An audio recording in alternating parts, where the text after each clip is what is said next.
Okay, I hope it's recording. Let's start now. Let me set up my questions. Okay, so let's start from the first point, a brief introduction of yourself, highlighting why you fit into the applied role in our firm. Okay, our team combines MS and technical work. I'm most excited about the technical build side or analytical business application side. Why? Um, my name is Prokopev Vladislav. I'm from the coldest city in the world called Yakutsk, which is in Russia. Currently, I'm a second-year student. I'm studying computer engineering and finance, double degree in HKU.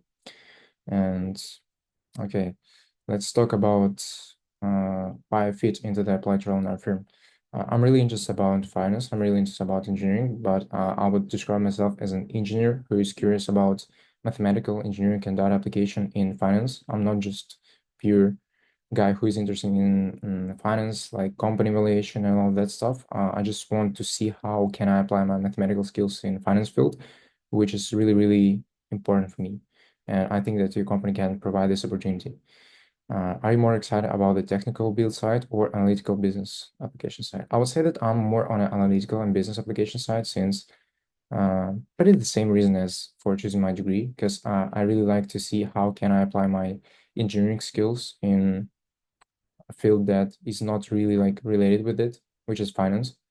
Mm, I have huge amount of inspiration from companies like Citadel and Science Technologies because the founders of biggest hedge funds right now are with engineering and science, as far as I know, backgrounds.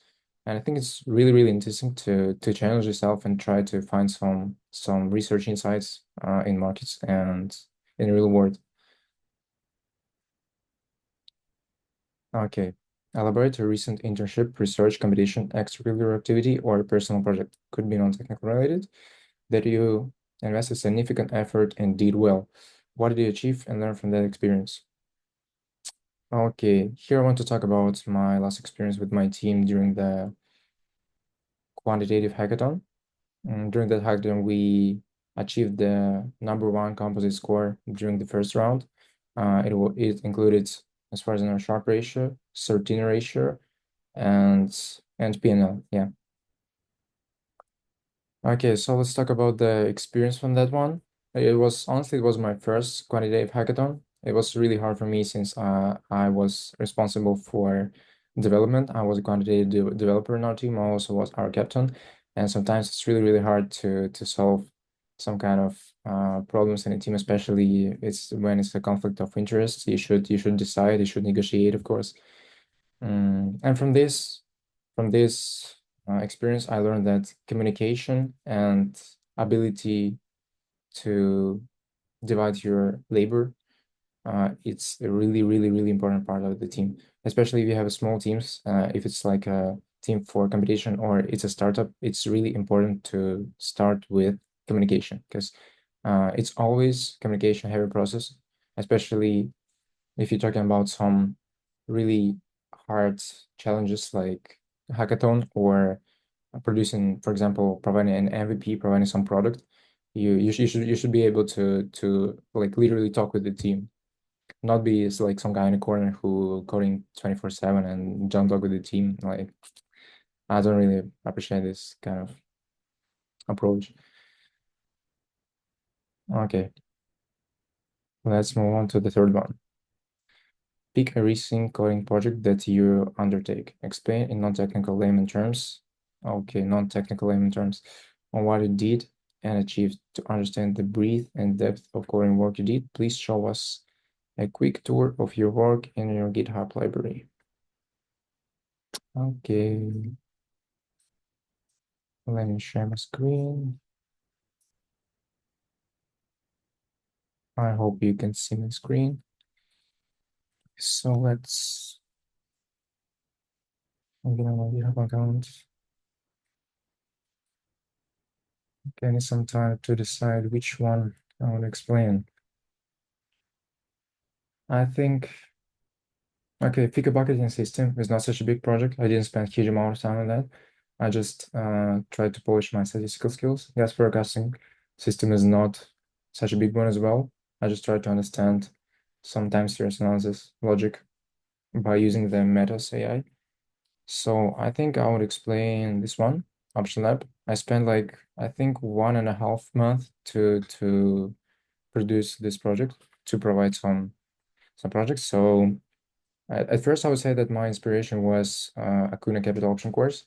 And after that, after Acuna Capital Option course, I realized that it's really, really hard to always compute the legs, the volatility, and all of that stuff by your hand. And I just found out that all of the companies in this field have some specific algorithms to do that, and I decided it will be really, really interesting. I was just interested. I was just curious.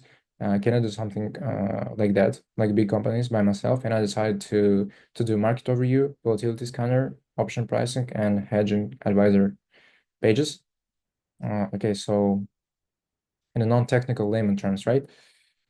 So when we're talking about volatility scanner, we literally have a list of asks and bids. What is ask and bid in a market? Is, for example, somebody want to buy for $10, somebody want to sell for 9.75, and volatility scanner shows you the implied volatility, shows you the comparison between volatility for specific options. Options is a right but not obligation for you to buy or sell specific stock. So, and since for now it's like one of the most traded assets in the world of finance, the volatility. So the how to explain volatility in non-technical terms. Okay, volatility. So the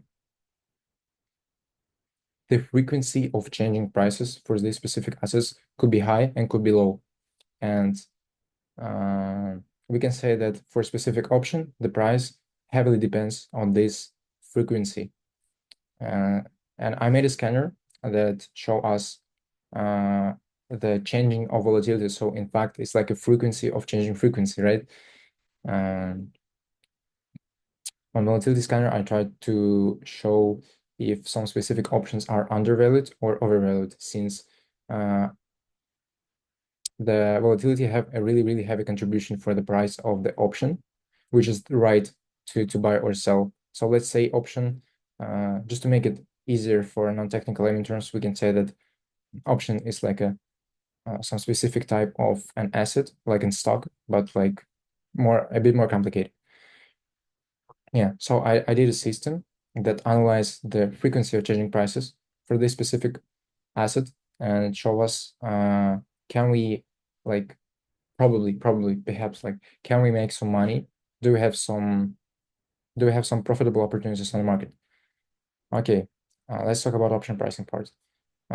So as I explained, this asset option are heavily dependent on the volatility, and European options and Black-Scholes model are pretty different since in European options, as far as I remember, we can't exercise the option, so we can't exercise the right to sell your specific stock before a specific period. But for another model, which is American options, serial binomial tree, we can exercise it. So we have different approaches to price the specific option, which is our asset. Yeah, and I tried to show the difference between pricing because huge amount of people now are mixing it, and I wanted to really understand the logic behind it. Okay, so I provide the model comparison, of course. Okay, let's talk a bit more about Black-Scholes model.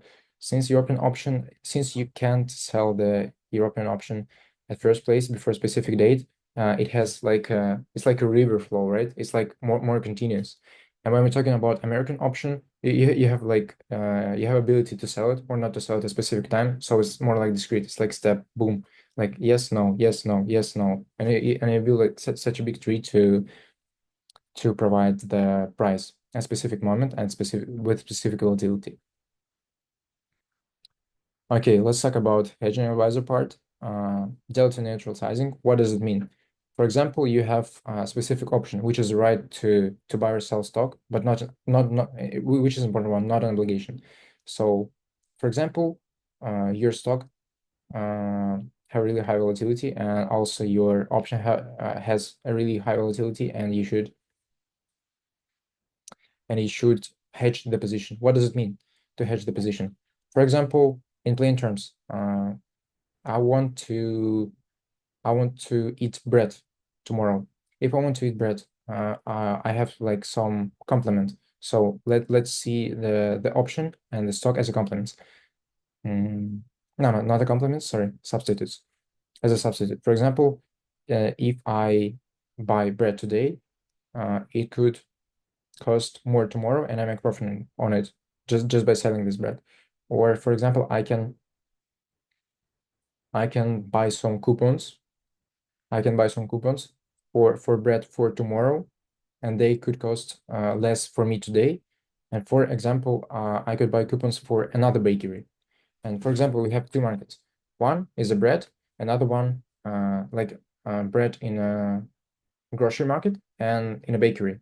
And when I'm buying bread, for example, in a grocery store, I also buy at the same time. I buy the coupons to hedge my position to make it equal. Yeah. So this hedging advisor just doing all of the calculation, because it's not hard to calculate the same volatility, the frequency of changing sizes, the frequency of changing prices. Sorry. So by using this measure volatility, we can see the delta, gamma, and other Greeks.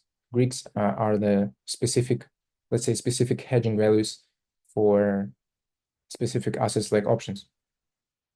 And by using these Greeks, we can Greeks, which is like just some numbers, some ratios. And by using these ratios, we can calculate the amount of coupons that we need to buy to eat bread tomorrow.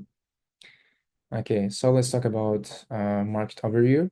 I have cross asset regime context because okay, so basically here we have some indexes, 6 indexes. What is index? Index means it tracks a specific performance in specific field. For example, SPI is S&P.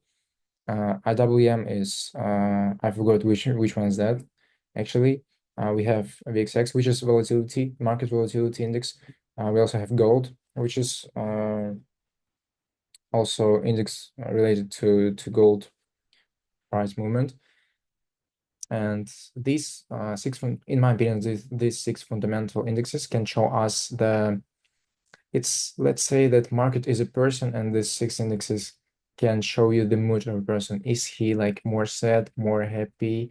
Is he like uncertain today, or something like that, in a non-technical layman terms? Okay, so let's talk about the tech stack. It's Python, Streamlit, NumPy, Pandas, yFinance, Matplotlib, and FinHub API. Okay, so Python is just basics. Streamlit, I use Streamlit for front end. NumPy and Pandas to prepare volatility scanner data. yFinance to get some information and some news. FinHub to get some information and some news as well. And Matplotlib to plot data, because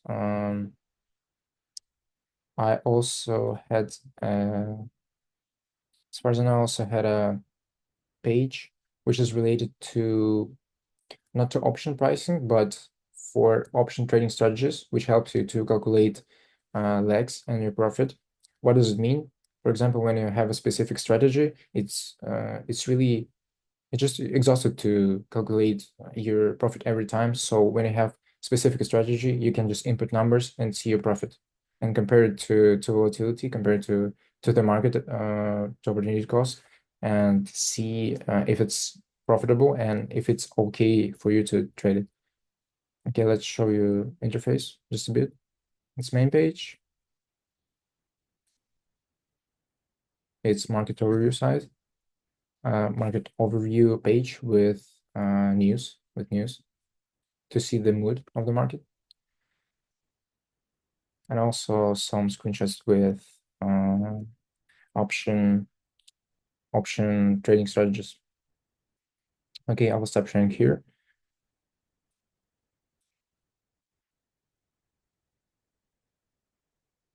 Okay, let's continue. Tell me about the time you worked on a technical assignment project with non-technical teammates. Did it go well? Why? Okay, so I had an experience like that, I would say few months ago. It was a stock competition. And since I don't have such a huge amount of experience, I was a bit inexperienced. My teammates were unexperienced as well. And we had a girl, she's doing major in marketing.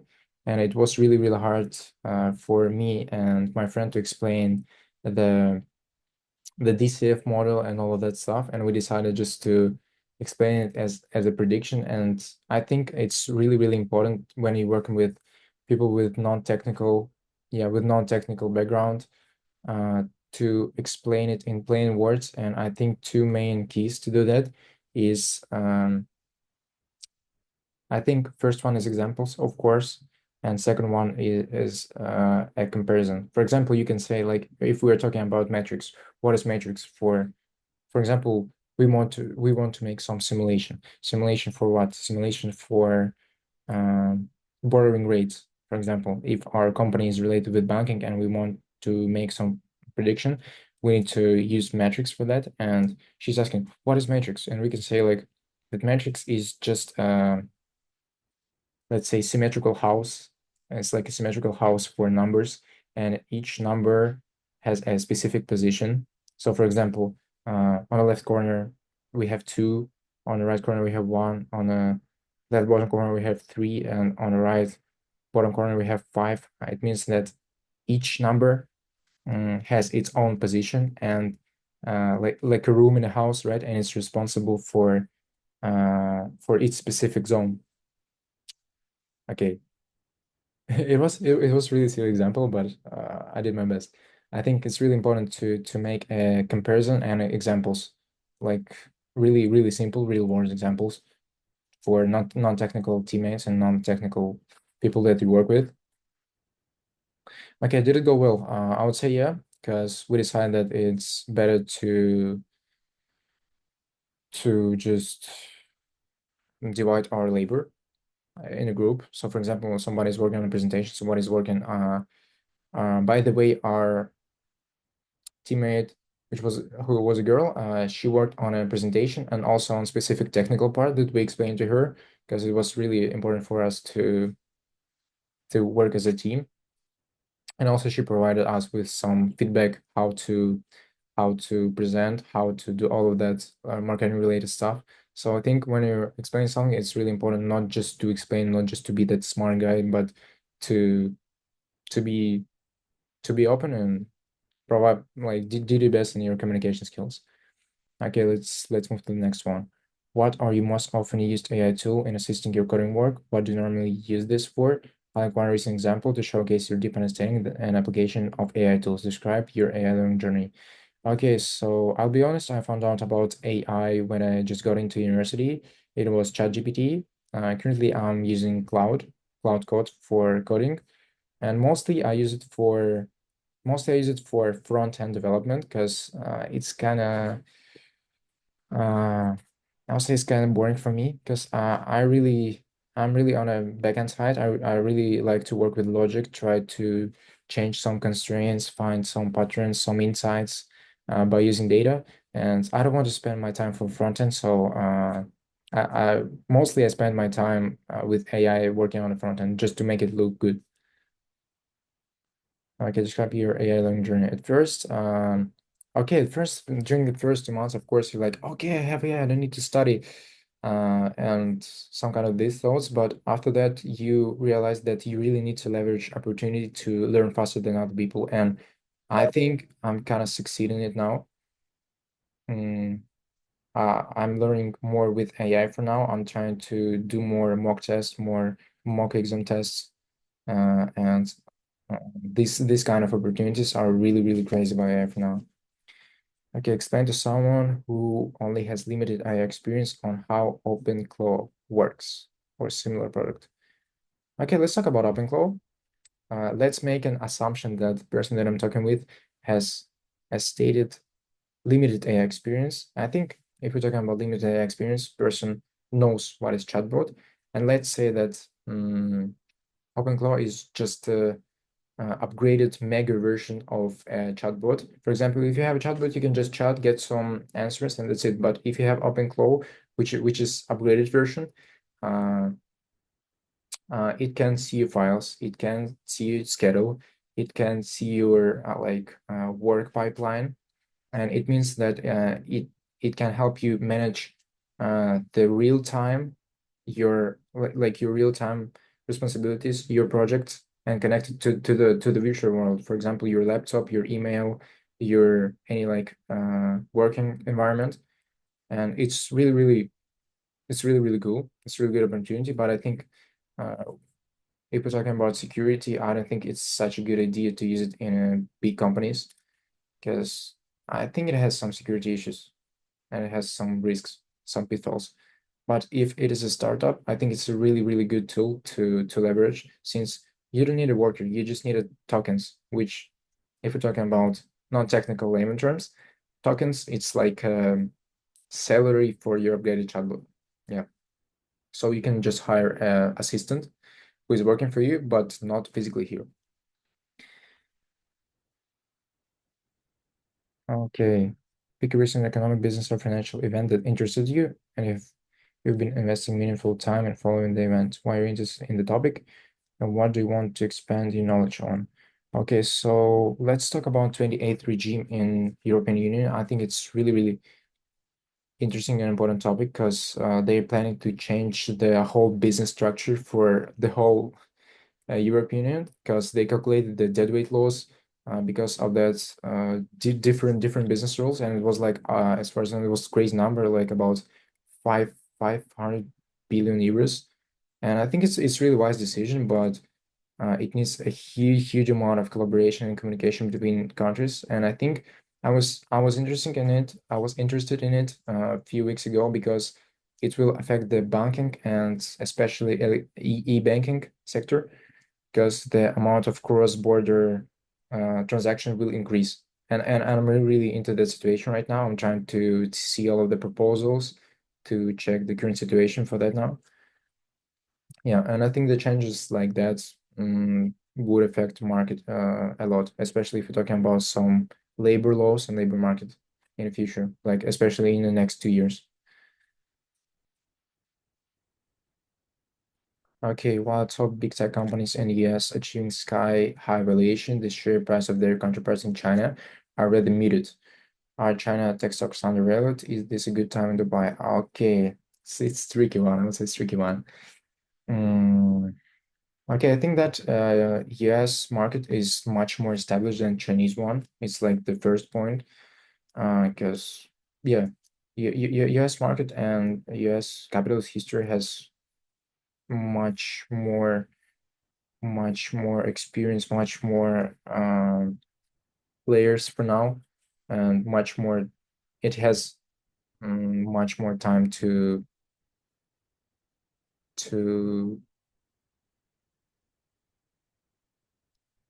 change something, I would say.